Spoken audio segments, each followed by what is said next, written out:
It started like any other quiet Saturday morning in the neighborhood, birds chirping, sprinklers ticking across manicured lawns, and the smell of fresh coffee drifting from open kitchen windows. I was outside pulling weeds by the sidewalk, earbuds in, just trying to finish my chores before the sun got too high. That's when I saw her. Karen. Not her real name, of course, but that's what everyone in the neighborhood had started calling her. Short, snappy haircut, clipboard in hand, lips pursed tight like she was chewing on complaints. She had a way of making you feel like you were breaking the law just for living. Whether it was your trash can being out an hour too early or your grass being an inch too high, she'd report it. And if you dared to question her, she'd act like you were the threat. That morning, though, something felt different. Off. She wasn't just pacing or peering into people's windows like she usually did, she was watching me. Staring. At first, I ignored it. I figured it was another HOA violation letter coming my way. Maybe my mailbox was crooked or the color of my mulch offended her. But then she crossed the street fast and walked straight up to my driveway. No greeting. No warning. Just shouting. She claimed I'd threatened her, that I was hostile and unstable. All I had done was mow my lawn while wearing headphones. I asked her, politely at first, to step back. She didn't. Instead, she reached into her oversized purse and pulled out something that made my blood go ice cold, an AR-15. Right there, in broad daylight, she pointed it at me like we were in some kind of war zone. My heart stopped. My hands went up. I couldn't speak. All I could think about was my kids inside the house, just a few feet away, probably still in their pajamas watching cartoons. Neighbors screamed. Someone ducked behind a hedge. Another person ran across the street yelling to call 911. Everything happened in slow motion, but also way too fast. Karen, this woman who handed out HOA fines like candy, was now pointing a loaded weapon at me over grass clippings and God knows what else. That's when the sirens started. Red and blue lights flashed across her pale, furious face as squad cars swarmed the cul-de-sac. Officers jumped out, weapons drawn, yelling commands. Karen froze. For a moment, she looked confused, like she was the one being wronged. Like she couldn't understand why anyone would stop her. But what happened next, no one was ready for it. Not me. Not the officers. Not even Karen. The neighborhood we thought we knew, the calm, quiet one where kids rode bikes and families walked dogs, was suddenly shattered. And in the days that followed, the secrets that came to light made us question everything. Who she really was.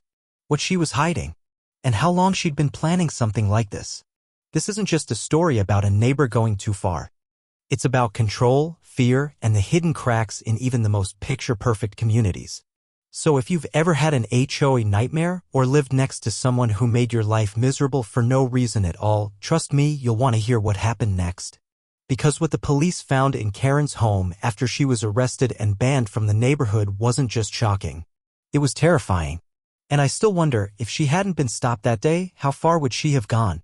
Before all this chaos, before the cops, the headlines, and the hushed conversations at every corner of the block, Karen was just the over-involved neighbor. You know the type. She moved into the neighborhood about a year ago, right after her divorce, and almost immediately volunteered for the HOA board. At first, she came across as organized, maybe a little rigid, but harmless. She hosted meetings in her living room, brought homemade muffins, and always had a binder of printed bylaws ready to go. But things changed fast. She started showing up unannounced on people's porches, measuring the distance between trash bins and the curb with a tape measure. She'd take photos of holiday lights left up too long or post anonymous complaints in the neighborhood Facebook group. She was everywhere and nowhere at once. Always watching. Always judging. I remember one night hearing my dog bark at 2 a.m. I looked out the window and saw her standing under a streetlight just staring at my house. No phone. No flashlight. Just standing there. People laughed it off at first. That's just Karen being Karen. But behind closed doors, the jokes turned into concern. The younger couple across the street moved out suddenly, citing personal reasons. Another neighbor installed cameras on every corner of their home. And then there were the notes, typed letters left in mailboxes with no signature, accusing people of being unfit for the neighborhood, of bringing down property values. Still, no one imagined she was capable of violence. Not until that day. What makes it worse is that we tried to report her. I had gone to the HOA board myself twice after she'd followed my wife to the grocery store and then pretended it was a coincidence. But they brushed it off, said there was no real threat, just a personality clash. One board member even told me she's just passionate about the neighborhood. Passionate. That's what they called it. But when she aimed that rifle at me, I didn't see passion. I saw something else in her eyes, emptiness. Like she wasn't even fully there. Like something had been brewing beneath the surface for a long, long time. And here's where it gets even more disturbing. A week before the incident, Karen sent me a letter. Not a printed HOA warning, but a handwritten note. It said, "You think you're safe, but you don't understand what's coming." No signature. Just that sentence and a smiley face drawn at the bottom. I showed it to the police afterward. They took it as evidence. But at the time, I didn't know what to make of it. I figured it was another mind game. I had no clue how serious it really was. Now I wonder if that note wasn't just a threat, but a warning. A clue to something much darker. Because once the police got involved and once they searched her house, they didn't just find the weapon. They found surveillance photos. Dozens of them. Of me. Of my family. Of other neighbors. She'd been documenting our lives. Tracking us. Watching our routines. For how long? And more importantly, why? Was this about HOA rules or something far more dangerous? The scariest part? We still don't know what she was planning next. And every time I step out my front door, I can't help but look over my shoulder just in case. In the days that followed her arrest, the neighborhood wasn't just shaken. It was fractured. You could feel the tension in every glance, every hushed conversation across driveways. People who used to wave from their porches now kept their blinds half closed and their doors locked at all hours. The silence wasn't peaceful anymore. It was loaded. We tried to go back to normal, whatever that meant, but Karen's presence lingered like a bad dream. And when the police shared that she had been surveilling more than just me, that she had files on nearly half the neighborhood, it sent shockwaves through everyone. Families she'd smiled at, kids she had waved to. They were all just pieces in her twisted puzzle. But here's the thing no one talks about out loud. Not everyone thought she was completely wrong. A few neighbors, quiet ones, the kind who kept to themselves, started whispering that maybe Karen had a point, that maybe the neighborhood had changed too much, that certain people weren't following the rules.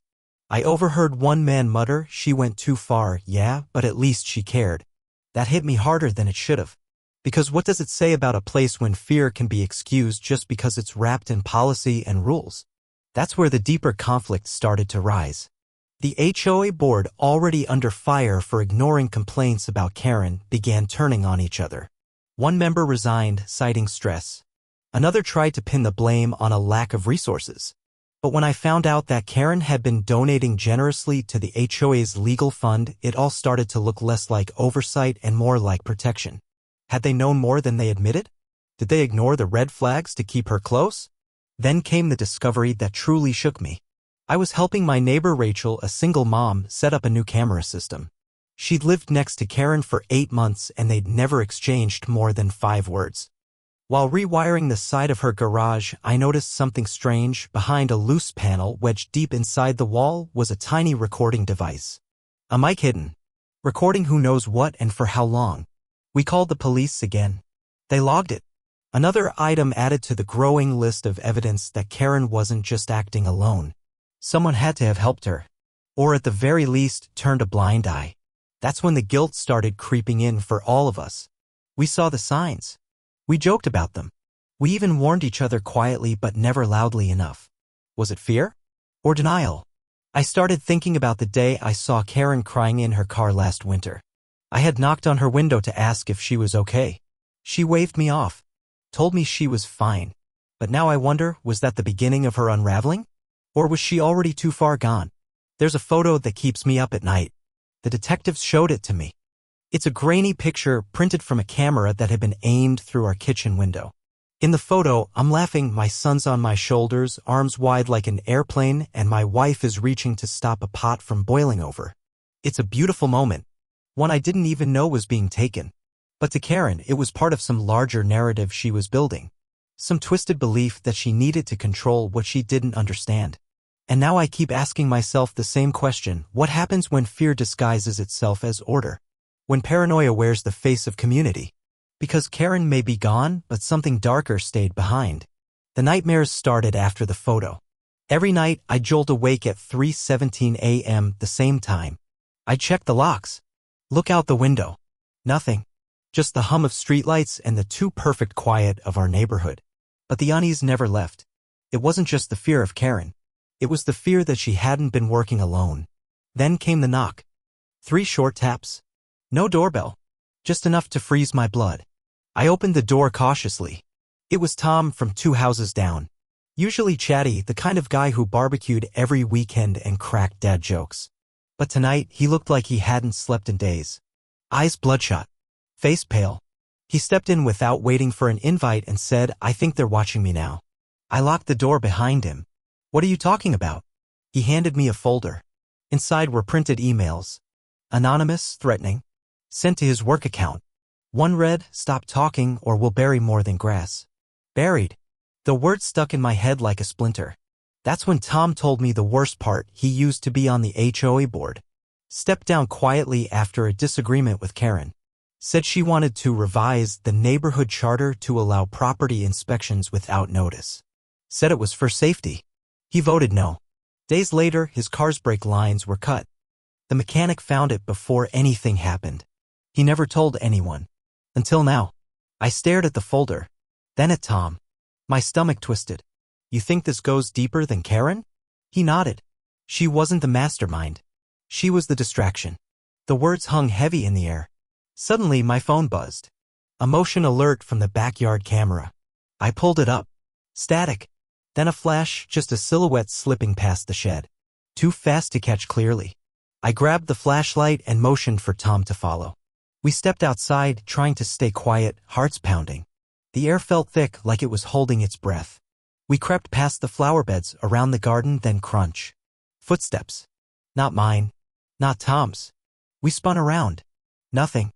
Then, under the glare of the flashlight, I saw it. A small plastic bag. Left under the kid's slide. I picked it up slowly. Inside was a flash drive. No label. Just a sticky note, "Play me alone." Tom stepped back. "I'm not going back in there." I didn't blame him. Back inside, I slid the flash drive into the laptop. It whirred for a second, then a video loaded. Grainy night vision footage. The date stamp? 2 nights ago. The angle? From my attic. From inside my house. Someone had been up there. Watching us. Recording. And just before the video cut out, I saw a face. Not Karen's. Someone else. Someone I recognized. I couldn't move. The face on the video flickered for half a second before the screen cut to black. But it was enough. My hands started to shake, and my chest tightened like I was suddenly underwater. It was Rachel, my next-door neighbor, the one I helped set up cameras, the one who cried when Karen was arrested, the single mom who said she'd been afraid of Karen for months, the woman who said she found the bug in her garage. But that footage, her face in my attic, was real. I sat in silence, heart pounding, mind racing, replaying every interaction with her over the past year. The cookies she brought after our dog died. The late-night talks at the fence. The shared stories about Karen. It all felt like a lie now. But why? Why would she do this? I called Tom, but it went straight to voicemail. I knew what I had to do. 10 minutes later, I was at Rachel's front door, flash drive in my pocket, hand hovering over the doorbell. But before I could press it, the door creaked open, unlocked. "Rachel?" I called out, stepping inside. No answer. The house was dim, a single lamp casting shadows across the living room. It was too quiet. That kind of quiet that makes your skin crawl. Then I saw it, her laptop, still open on the coffee table. A folder labeled HOA Archives.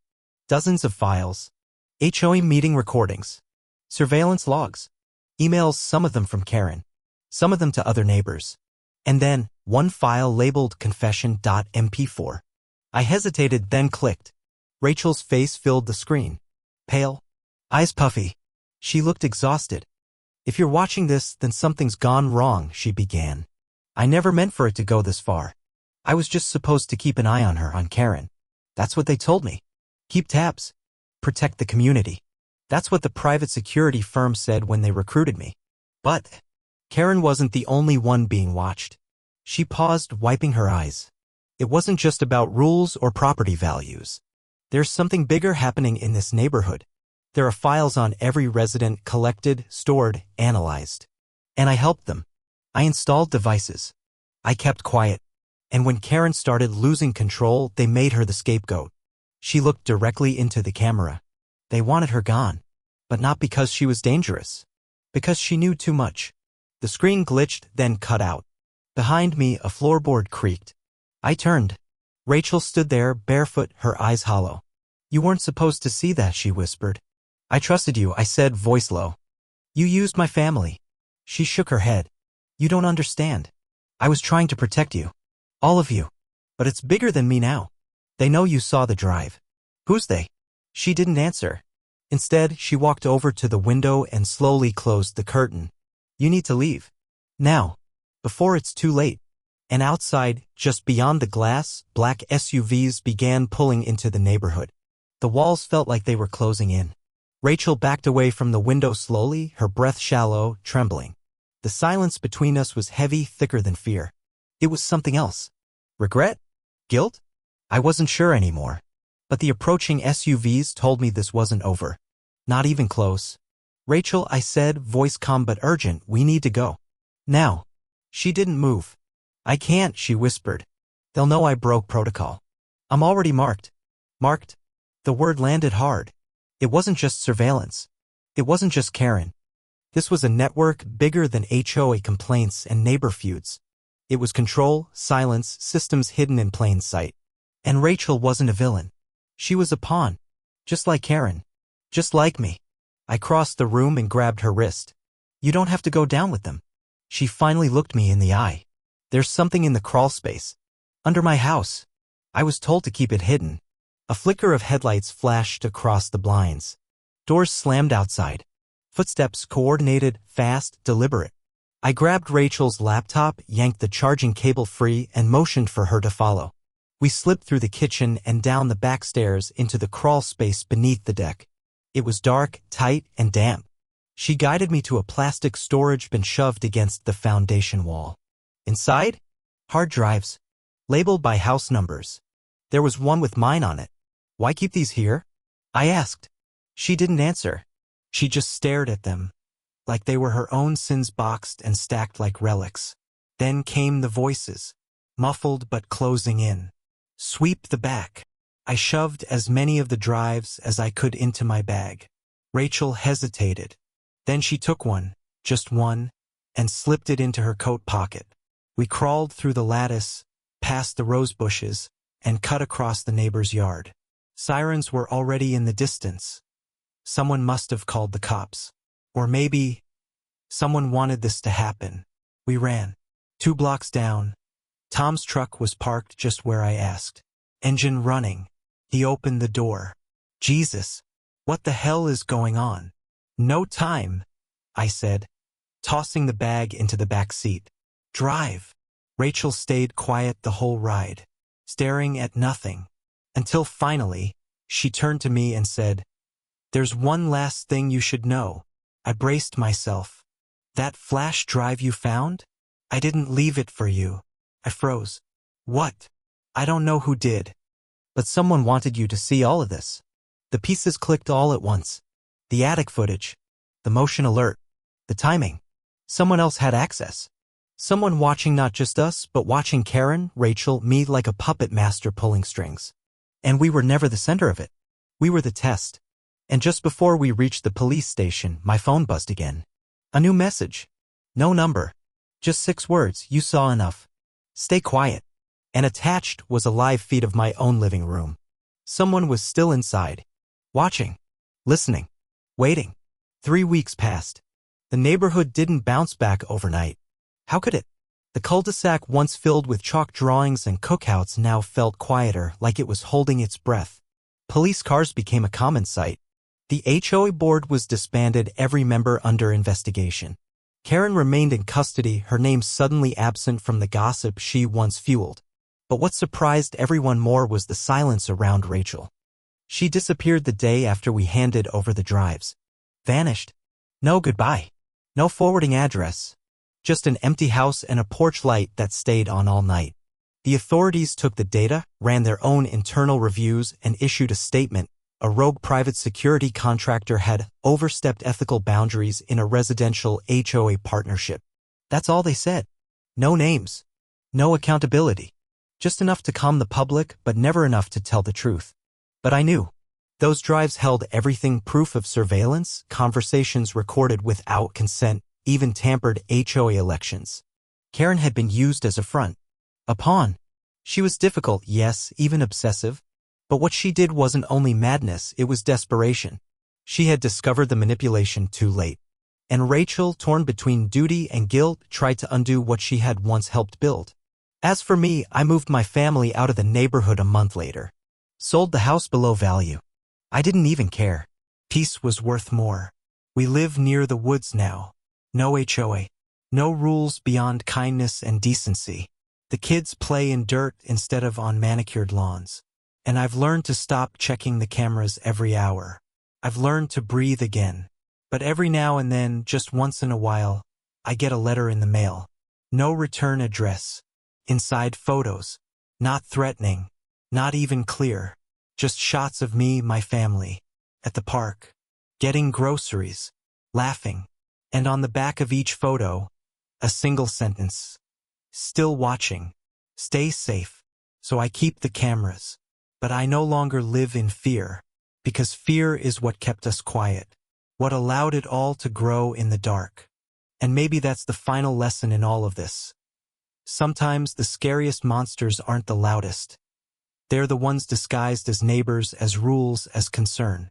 What happened on that quiet street wasn't just about control. It was about the cost of ignoring what we feel in our gut in favor of what looks good on the outside. So wherever you live, city, suburb, apartment, or cul-de-sac, look deeper. Ask questions. Pay attention to the cracks beneath the surface. And if something feels wrong, don't wait for someone else to speak up. Be the voice you wish someone had been for you.